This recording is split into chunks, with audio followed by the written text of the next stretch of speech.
Hail to the king, baby. We have been charged by God with a sacred quest. You want to go on a quest? Oh, it must be Thursday. I came back for you all. I saved you. Now I'm a wizard. What on earth are you doing? I challenge you to a duel. It is but a scratch. The king has decided. The battle of wits has begun. Hello? Hello there. Adventurer? Are you alright? Oh, good, you're waking up. This may come as a shock, but it looks like you've been locked up in this wretched tower just like me. Oh, who locked you up? Well, you see, it was an evil sorcerer, of course. The very same one who turned me into this book. Before this bound form was cast upon me, I was a simple bookstore owner. Ironic, isn't it? But who knows what fate he has in store for a strong, brave person like you. He may turn you into a fearsome dragon. Or a very nice table. I tell you what, how about I tell you a few stories until he gets back? I think that'll help us pass the time. These stories are about 3 bold adventurers just like you. Our first tale of woe begins with Ash, the Tiefling Bard. Tieflings are a race of infernal heritage, but are not necessarily an evil people. This race is generally accepted and understood by those who are educated, but the unwashed masses of Redbriar made life hard for Tieflings. It was there Ash lived with his sister Mia and his father Modius on the outskirts of the city. Even though they were known to be a charismatic and outgoing family in their own community, they often avoided places near the city's crowded center in order to avoid criticism or racial issues. When Ash was allowed to accompany his father into the city, he enjoyed watching ships come into the bay and dock while his father did business. He dreamed up stories and songs of the many adventures that the passengers from newly arrived vessels could have been partaking in. Ash pondered what new and bright shining lands his future held. One of their few trips into the main market, as Ash sat and watched the boats, he thought he could hear a commotion coming from the direction he had last seen his father and sister. A cart worker had accused Ash's sister of stealing apples from her cart. Coming to his daughter's defense, Ash's father was met with violent force from local knights who had been on patrol in the area. A large scuffle broke out in the market between other vendors, Ash's father, and the knights. Ash ran to help his father, but by the time he had broken through the crowd that had gathered to watch the skirmish, it was already over.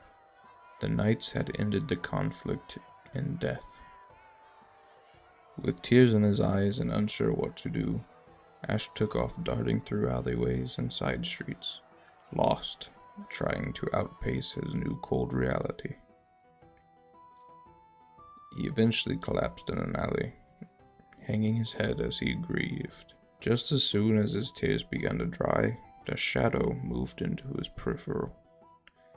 He looked up, and in the dark light of the alley, Ash could see a hooded figure reaching his hand out, offering to help him to his feet. In that dingy domestic corridor is where the next chapter of Ash's life would begin.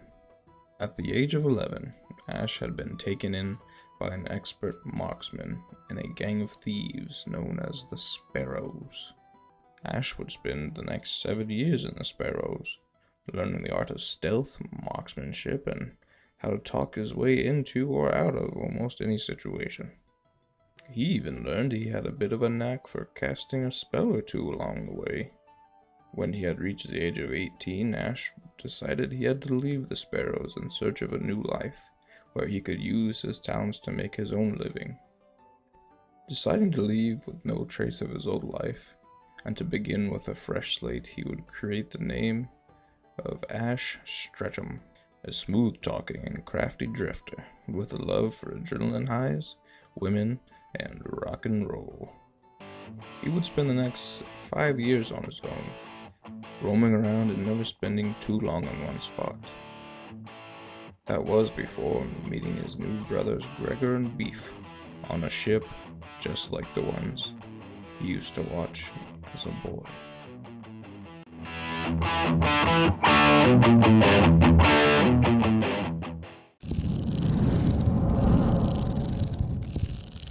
Our second story begins with the larger-than-life Furbolg druid Beef.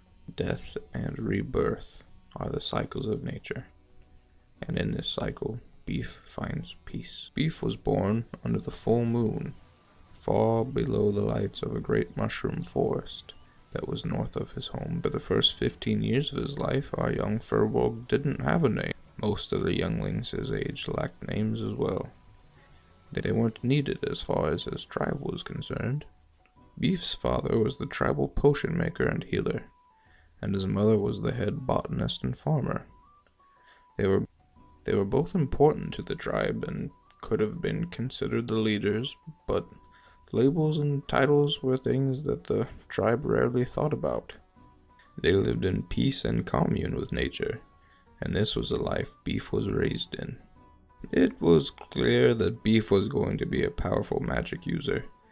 He was able to cast wild nature magic and even summon fairies. Maybe his power came from the potions his father tested on himself, or the fruits and plants his mother grew using magic. No one was certain, only certain that he was strong.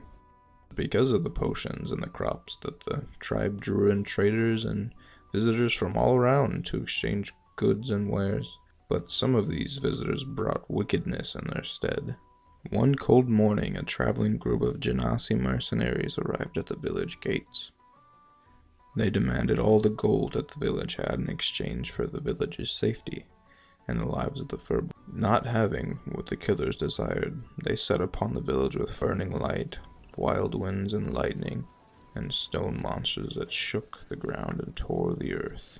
Beef's parents forced him to run and hide in the woods, even though he wanted to stay and fight. Beef took to the form of a stag deer and pounded his hooves in flight. He eventually stopped at the edge of the mushroom forest, where he climbed into a hollowed tree. He hid there and cried until he fell asleep from exhaustion, not knowing what his future held. He was awoken by a tugging at his pant leg. Was it morning already? There was light in his eyes, but it had seemed different than normal. Instead, standing in front of him was a small, glowing Myconid druid, reaching out his hand to help the youngling to his feet. The living mushroom standing before him said nothing, and Beef realized that although the druid was a wielder of magic, he lacked the ability to speak. With no life to return to, they walked together into the great mushroom forest, where only fey-kind like himself and strange creatures like his new friend could survive. They eventually came to a clearing that had one very large mushroom, with smoke coming out of the top as well as having doors and windows. He just knew that this mushroom would be his new home. It was in this strange forest that his new friend would teach him the ways of being a spore druid, as well as teaching him how to defend himself and others. He would even get his very own staff, and his very own name given to him by his mentor, Beef. It wasn't actually a name, it was the only humming noise that the Myconid could ever produce. Beef liked this noise nonetheless and claimed it as his own. Saying goodbye to his only living friend, he left the mushroom forest as a mighty Furbolg druid. Setting out into a large new world, he made a promise that he would protect those who deserved it and defend the natural world. Somewhere along the way, he ran into two interesting individuals that seemed to be as odd as he was. They banded together to help each other meet their goals and maybe earn great renown on their new and wonderful journeys.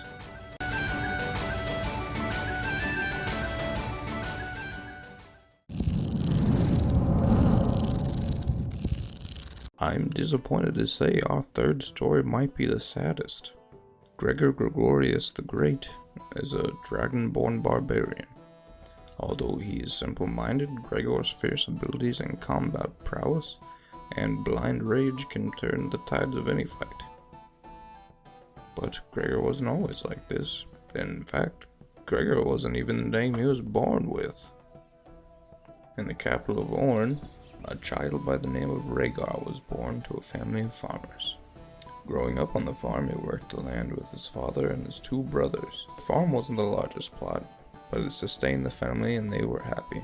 It wouldn't be until many years later that this child would come to be known as Gregor the Great. When the year of Rhaegar's 12th birthday came around, it was time for his military inscription. To the dismay of the commanders, Rhaegar was failing at most martial activities, such as archery and tracking and hand-to-hand combat. When Rhaegar turned 17, his father passed down the family weapon to him, a trident, which had belonged to his great-great-grandfather. Something about this trident felt different in his hands, something that a sword never gave him. It was after this that Rhaegar began to excel in military school. Shortly after he graduated from military training, the kingdom found itself in a time of peace. Rhaegar returned home to help his father, and it wasn't long he met Jasmine, a beautiful dragoness who he would wed 3 years later. Together, they had a son, and they named him Ragnar. The farm was plentiful, his family was growing, and the kingdom was at peace. But this life wouldn't last. Orcs from the neighboring realm of Zemiria had attacked, and Rhaegar had been summoned to the capital by his old friend, a military general named Xavier. In an effort to persuade Rhaegar to reconscript, Almas promised him everything from fame and glory to money and land. Rhaegar refused his proposal and insisted that fighting was not the answer, and that he needed to return to his home and prepare defenses. Upon returning to the farm, what he saw still haunts his dreams. The crops were ablaze, his home was in ruins, and his wife and year-old son were laid dead on the front lawn. As Rhaegar wept, 5 dragonborn soldiers rounded the hill from behind him. It was General Almas and his guards. He informed Rhaegar that a band of orcs had been seen burning and pillaging in this area. Rhaegar knelt silently over the bodies of the ones he had loved dearly. They didn't deserve this fate. Saying nothing, he then stood, went into the ashes of his ruined home, and there, almost unscathed, was his trident. He freed it from the rubble and returned to Almas's side. He quietly growled, "I'm in," and started walking in the direction of the warfront. It was that day Rhaegar had died with his wife and son, and Gregor was born. Over the next 3 years, Gregor went on to become one of the most well-known soldiers of the Second Orc War. Others reported that in the heat of battle, Gregor would fall into an unstoppable blind rage. Nearing the end of the conflict, Almas informed Gregor that they were close to victory, and that he had information for Gregor. Spies had discovered the orcs that had killed his family, and the general that led them, an orc by the name of Balthazar. On a dark night, he took his 4 best soldiers, and they stormed the enemy camp. It was during this fight that Gregor the Great truly lived up to his name, wreaking havoc and slaughtering orcs who had barely awoken. It was then that Gregor had his prize, Balthazar. Gregor was ordered to kill him on sight, but he needed to know why his family was murdered. After beating Balthazar into submission and interrogating him, Balthazar said, "I may have been a fierce and horrible general, but I still abide by the pact that women and children are off limits. I didn't kill your family." As Gregor was about to resume his interrogation, an arrow flew over his shoulder and found its mark, ending the life of the orc in front of him. Gregor turned to meet Xavier Almas. Almas explained to him that he was the strongest warrior in all of Orin. Gregor was starting to realize that everything he had been told was a lie. His best friend had ordered his wife and son to be killed, just as a ploy to get Gregor to fight. The old, familiar, bestial rage began to build in Gregor, and in the blink of an eye, Gregor's trident had already buried itself deep into Almas's torso. In the ensuing rage, Gregor slaughtered the 4 soldiers that were now turned against him, which gave Almas enough time to flee. In the aftermath of his carnage, Gregor knew he had to run. Run far away from his home, far from his past, and far from the homeland where he would be hunted down and killed. It was in his escape from the unjust law that he found Beef and Ash. Gregor grew to trust them as they proved their worth in battle.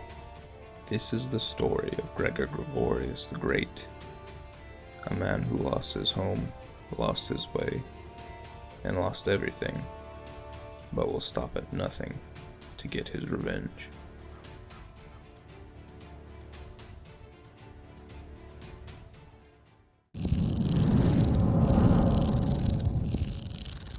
Now, weren't those stories fun? Did you ever hear the one about the ogre and the hobgoblin? And don't even get me started on my ex-wife. Wait, do you hear that? I think he's coming back. Alright, play dead.